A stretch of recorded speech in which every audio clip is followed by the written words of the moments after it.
Hi everyone. HTET complete details like qualify exam marks, schema, structure, exam mode, admit cards. यानी HTET 2020 notification आ चुकी है और apply करने के लिए भी लॉगिन लिंक अवेलेबल हो चुका है, तो आप यहाँ से लॉगिन कर सकते हो। 16 नवंबर से यानी लिंक अवेलेबल हो गया है और इसके लिए एक वेबसाइट दी गई है हरियाणा tet.in। गूगल क्रोम के अंदर आपको हरियाणा tet.in टाइप करना है और वहाँ से आप लॉगिन कर सकते हो। तो अभी मैं स्टार्ट करता हूँ, यानी गूगल क्रोम ओपन करता हूँ और उसमें Haryana TET dot in type करना है आपको। एक साइड में इसकी नोटिफिकेशन दी हुई है लेफ्ट साइड में, और एक राइट साइड में इसका registration login admit card results वगैरह शो हुआ। अभी रजिस्ट्रेशन लॉगिन लिंक अवेलेबल है, बाकी के दो लिंक अवेलेबल नहीं है। और राइट साइड लेफ्ट साइड से आप यहाँ से नोटिफिकेशन डाउनलोड कर सकते हो और चेक चेक भी कर सकते हो। और यहाँ पे बताया गया कि आपको जो इमेज है वो यानी उसकी बैकग्राउंड वाइट होनी चाहिए, इस तरह की इमेज लेनी है और लेटेस्ट वाली इमेज लेनी है। तो इस तरह से ये कंप्लीट स्टार्ट करते हैं हम रजिस्ट्रेशन लॉगिन पे प्रोसेस पे। तो अभी यानी रजिस्ट्रेशन लॉगिन पे क्लिक करेंगे तो इसका एक यानी लिंक बताया गया है www.haryana.tet.in, यानी ये हमारा लॉगिन लिंक है। इस पे जाके हमें यानी लॉगिन करना है रजिस्ट्रेशन के लिए। तो इसकी स्टार्ट डेट और एंड डेट क्या है, यानी स्टार्ट डेट इसकी 16 नवंबर 2020 है और एंड डेट इसकी 4 दिसंबर 2020 है। और अप्लाई नाउ बटन पे क्लिक करके आपको रजिस्ट्रेशन के लिए आगे बढ़ना है। ये है हमारा new registration start date. Next हम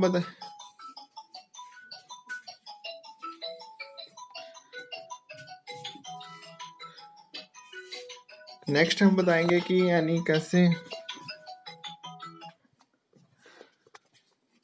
फी स्ट्रक्चर वगैरह। फी स्ट्रक्चर ऑफ एस्टेट 2020 यानी category for 1 level 2 levels 3 levels, यानी SC एंड PhD कैंडिडेट के लिए 500 रुपये फॉर 1 लेवल, फॉर 2 लेवल 900 रुपये और फॉर 3 लेवल यानी 1200। For all candidate except SC and PH of Haryana domicile यानी फॉर 1 लेवल 1000 रुपये है, और अगर दोनों लेवल आप करते हो तो 1800 रुपये है। अगर तीनों लेवल फिल करते हो तो 2400 रुपये है, यानी जनरल के लिए। All candidate outside Haryana inside, तो उनके लिए ये भी सेम थी। Existing user can log in, यानी एग्जिस्टिंग यूजर के यानी रजिस्ट्रेशन मिल जाएगा, उसके बाद पासवर्ड और यानी कैप्चा कोड फिल करके साइन इन कर सकता है दोबारा से। अगर बाई चांस उसने आउटसाइड कर लिया यानी पेमेंट वगैरह फिल करनी है दोबारा तो कर सकता है। तो यहाँ से उसको existing user can log in using registration number and passwords, यानी आपको रजिस्ट्रेशन नंबर और पासवर्ड यानी आपको यानी सेव करके रखना पड़ेगा, यानी फ्यूचर के लिए। इंस्ट्रक्शन फॉर अप्लाई, यानी अप्लाई के लिए सबसे पहले ये इंस्ट्रक्शन पढ़नी पड़ेंगी। वैलिड ईमेल आईडी होनी चाहिए, मोबाइल नंबर होना चाहिए, क्रेडिट कार्ड डेबिट कार्ड होना चाहिए, पेमेंट करने के लिए पर्सनल डिटेल्स फिल करनी पड़ेगी और वैलिड फोटो होना चाहिए जिसके पीछे बैकग्राउंड वाइट होनी चाहिए, और यानी scan digital range of cigarette colour photograph with signatures होना चाहिए। और इस तरह से ये हमारा ये इंस्ट्रक्शन दी गई है, इनको अच्छे से नोटिफिकेशन के अंदर रीड कर लेना। और HTET का अभी ये कंप्लीट फॉर्म फिल कर सकते हो यहाँ से 1 by 1 step by step check करके, यानी ये इंस्ट्रक्शन जरूर फिल करनी पड़ेंगी यानी फॉलो करनी पड़ेंगी। इसके बाद न्यू यूजर प्रोसेस है हमारा। न्यू यूजर प्रोसेस में क्या है, यानी सबसे पहले आपको यानी न्यू यूजर के लिए है यानी आपको लेवल सिलेक्ट करना पड़ेगा, TGT PRT या PGT। उसके बाद रजिस्ट्रेशन फॉर्म की डिटेल फिल करनी है, उसके बाद get application form and password यानी रजिस्ट्रेशन नंबर और पासवर्ड मिल जाएगा। उसके बाद अपलोड इमेज करनी है और ऑनलाइन पेमेंट भी कर सकते हो यहाँ से, और प्रिंट एप्लीकेशन फॉर्म भी, यानी ये complete process for new user. उसके बाद अगर बाद में अगर पेमेंट आप बाद में करना चाह रहे हो तो रजिस्ट्रेशन लॉगिन और यानी पासवर्ड सेव कर लेना और दोबारा से आके दोबारा लॉगिन करके कर सकते हो। तो ये था हमारा कंप्लीट प्रोसेस।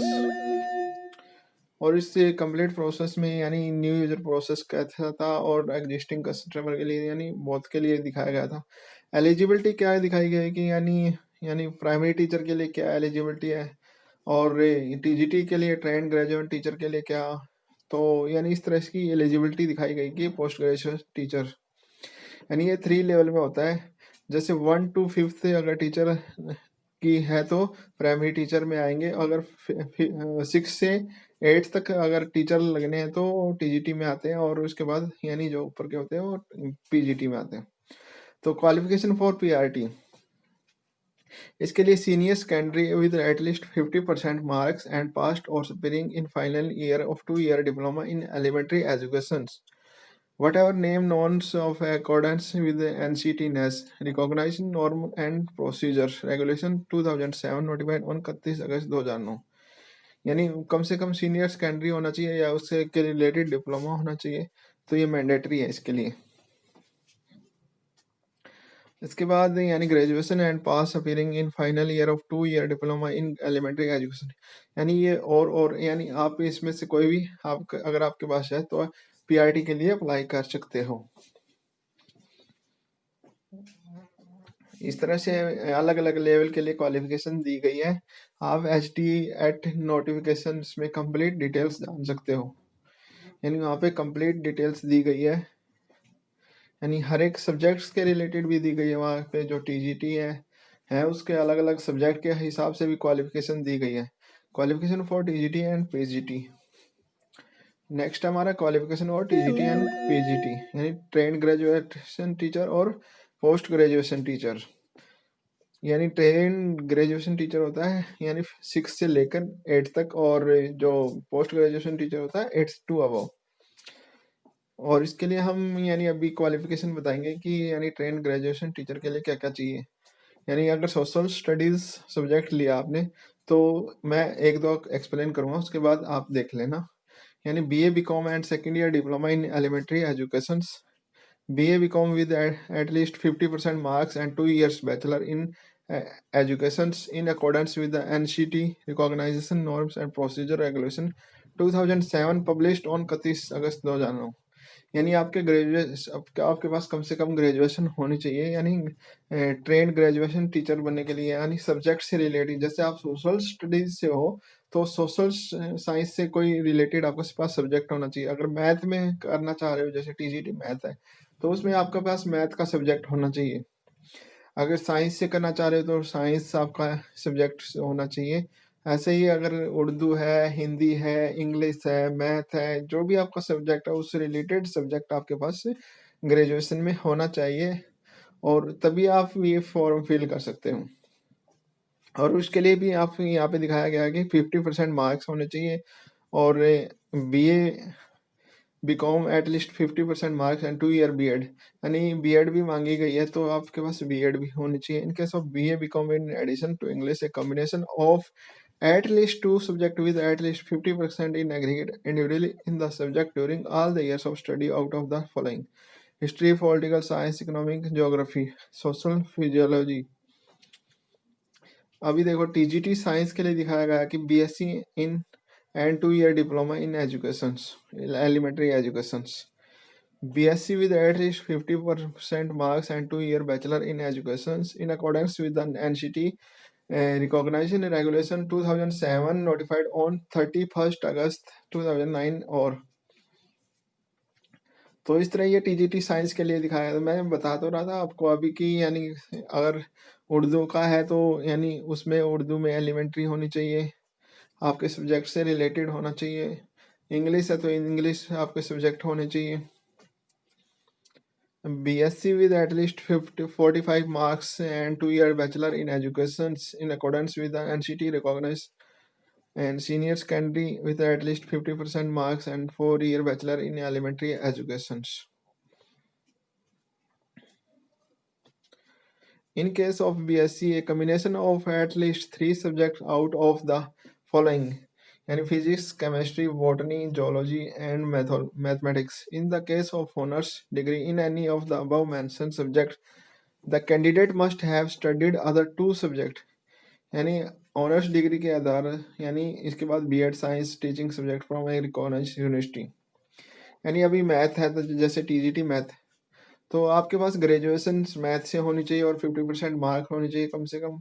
और इस तरह से इंग्लिश है तो आपके पास 50% होने चाहिए BA के साथ, और इसके बाद हिंदी ऐसे ही 50% होने चाहिए मार्क्स, और हिंदी में BA होनी चाहिए।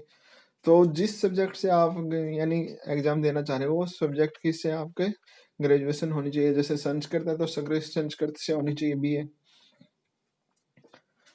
तो इस तरह से सेम टीजीटी पंजाबी है तो पंजाबी में आपकी बीए होनी चाहिए।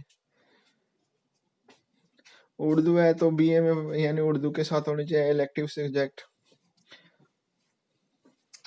तो इस तरह से यानी फिजिकल एजुकेशन में तो ग्रेजुएशन विद फिजिकल एजुकेशन होनी चाहिए। होम साइंस में तो 2 ईयर डिप्लोमा होना चाहिए। टीजीटी आर्ट है तो इसके लिए BA second year diploma education होना चाहिए आपके पास, और 50% मार्क्स भी जरूरी हैं। टीजीटी म्यूजिक है तो म्यूजिक में भी आपका एलिमेंट्री एजुकेशन होनी चाहिए और एक सब्जेक्ट म्यूजिक से रिलेटेड होना चाहिए। इस तरह से आप यानी यहाँ पे लेवल 3 पोस्ट ग्रेजुएशन टीचर के लिए भी दिखाया गया है। English, Hindi, geography, home science, sociology, physiology, Punjabi, Urdu, history, इनके लिए post graduation degree in a concern subject with at least 50% marks from a recognize university and BEd from recognise university. Matric with Hindi, Sanskrit और senior secondary graduation post graduation as Hindi one of the, यानी matric में आपका या तो संस्कृत हिंदी होनी चाहिए जरूरी है, और कंसिस्टेंट गुड एकेडमिक्स यानी पीजीटी होना चाहिए, और हिंदी संस्कृत में यानी कोई भी एक सब्जेक्ट 10वीं में होना चाहिए। इसके बाद पीजीटी पॉलिटिकल साइंस है तो पॉलिटिकल साइंस से रिलेटेड आपका एक सब्जेक्ट होना चाहिए और एमए ग्रेजुएशन होनी चाहिए और 50% मार्क होने चाहिए।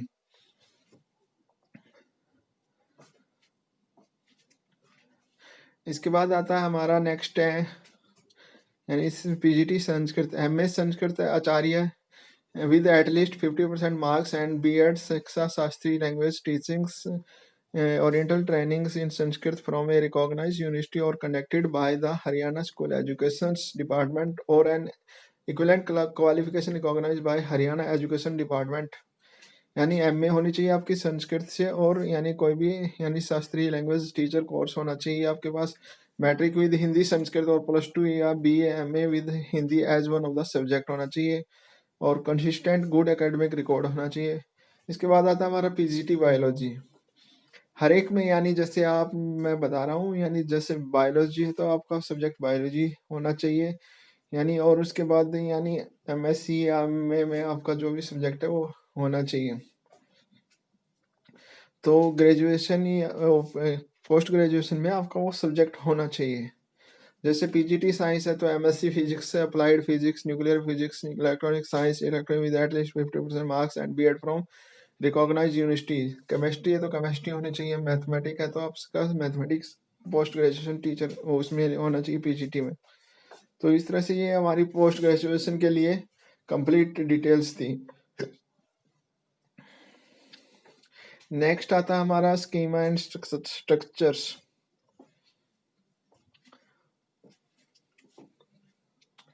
नेक्स्ट हम अभी रीड करते हैं कि हमारा स्कीम और स्ट्रक्चर क्या है फॉर पीआरटी। सॉरी ये स्टार्ट हो गया दोबारा से, एक बार मैं उसी पेज पे जाता हूँ।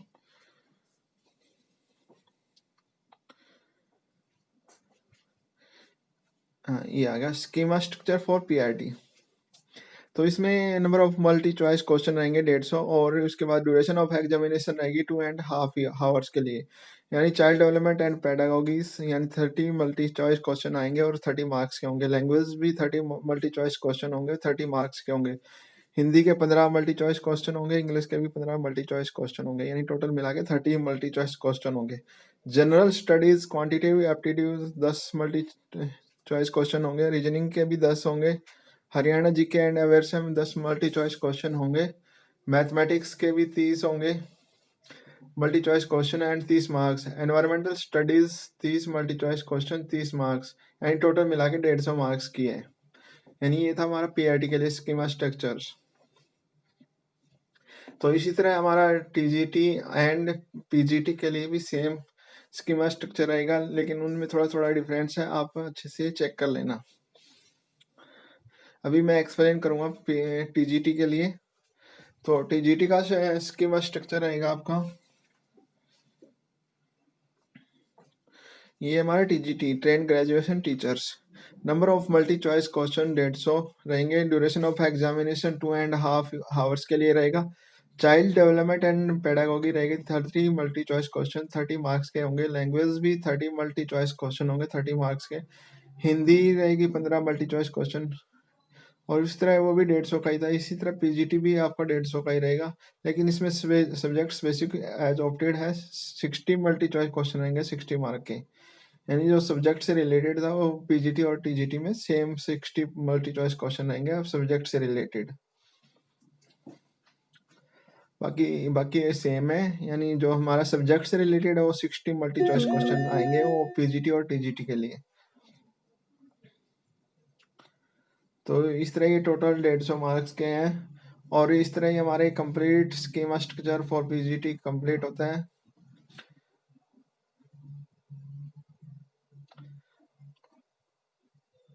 इसके बाद हम स्टार्ट करेंगे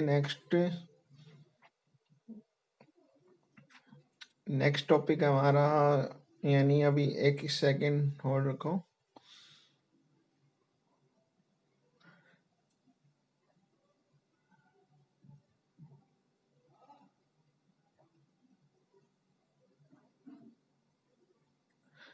qualifying marks for all 3 levels,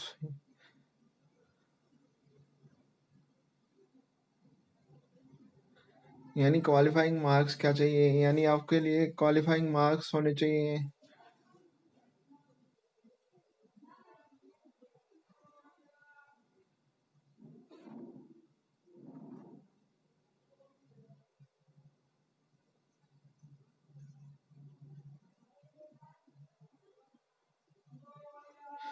qualifying marking for all 3 levels, यानी for all category except schedule caste and different physical challenge 60% marks चाहिए, 90 मार्क्स चाहिए। for schedule caste and differential physical challenge 50% marks चाहिए, 82 marks चाहिए। यानी qualify करने के लिए 60% तो जनरल के लिए चाहिए और 55% चाहिए इनको शेड्यूल कास्ट के लिए। और for schedule caste and difference available physical challenge for other state there shall be negative no negative 60% चाहिए अगर for schedule caste and difference, यानी जो दूसरे स्टेट से आए हैं उनको 60% यानी 90 मार्क्स लेने पड़ेंगे लाइक जनरल की तरह। यानी अगर दूसरी स्टेट से यानी फिजिकल हैंडीकैप या शेड्यूल कास्ट से आता है तो उसको 60% ही लेने पड़ते हैं। Negative marking there shall be no negative, यानी नेगेटिव मार्किंग नहीं है। तो ये हमारी क्वालिफाइंग मार्किंग्स थी फॉर ऑल 3 लेवल्स। इसके बाद schedule of exam and language, यानी डेट ऑफ टेस्ट रहेगी 2/1/2021 या 3/1/2021, यानी 2 या 3 को एग्जाम होगा। लेवल फर्स्ट 1 2 3 एंड तीनों का एज पर एडमिट कार्ड, यानी टाइमिंग रहेगी as per timing admit card, और ये ड्यूरेशन होगी 150 minutes. Language of question paper all questions except those concerning language subject will be bilingual, Hindi और इंग्लिश में, यानी जो हमारा पेपर होगा वो हिंदी और इंग्लिश में दोनों में होगा।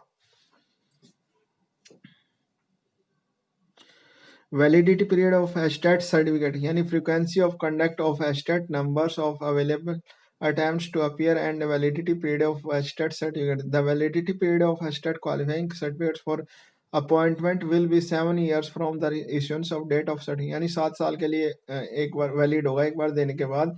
If the result of state is revised on the part of the board, the certificate is issued not qualified to qualified, then validity of the certificate will be considered from the issuance date of certificate, यानी जो आपकी जो यानी जैसे आज आपने exam दिया और जिस दिन रिजल्ट आया उस दिन से 7 साल के लिए वैलिड होगा। और यानी आपने एक बार क्वालिफाई कर लिया और दूसरी बार आप एग्जाम देना चाह रहे हो तो आप एग्जाम दे सकते हो, और अगर आपने स्कोर इम्प्रूव किया तो आपका वैलिड हो जाएगा क्वालिफाइड, एंड दूसरी बार वो जो वैलिड वो क्वालिफाइड किया है वो यानी काउंट किया जाएगा। Candidate who have already qualified HTET will have the option to appear the fresh HTET to improve their score, यानी जो इसने एक बार ऑलरेडी क्वालिफाई कर लिया HTET उस will have the option to appear in the fresh HTET to improve their score, यानी अपना improve कर सकता है if they so desire. If the result of HTET is declared late or revised on the part of the candidate, then validity of the certificate will be considered from the last. The examination will be conducted in conventional type, यानी pen paper based में होगा आपका पेपर। Admit card will not be sent by the post, and the candidate may download admit card only from estate official website Haryana TET dot in, यानी 23/12/2020 से onwards and appear for the examination of the given centre. ये sample question paper रहेगा, यानी 4 उसके answer होंगे और एक question होगा जैसे, तो उसमें से आपको मल्टीपल चॉइस क्वेश्चन है, उसमें से आपको टिक करना कि कौन सा आंसर। ओएमआर सीट में आपको, यानी एक ओएमआर सीट मिलेगी, ओएमआर सीट में आपको यानी ये इस तरह की होगी और लेफ्ट थंब यहाँ पे लगाना है और ओएमआर शीट में आपको फिल करना आंसर, यानी फर्स्ट सेकंड थर्ड या फोर्थ यानी ऑप्शन चूज करना। इसके बाद ये contact email ID and mobile numbers है। तो यहाँ पे अगर किसी को फॉर्म फिल करने में या किसी अदरवाइज प्रॉब्लम आती है तो इस नंबर पे कांटेक्ट कर सकते हो और ये ईमेल आईडी भी दी गई है, यहाँ पे मेल भी कर सकते हो। Haryana TET 2020@gmail.com, secretary at the BSEH Board School Education Haryana.org.in। और thank you for watching guys, please subscribe my channels Antil Tech Solutions। If any for getting any problems, please comment in inbox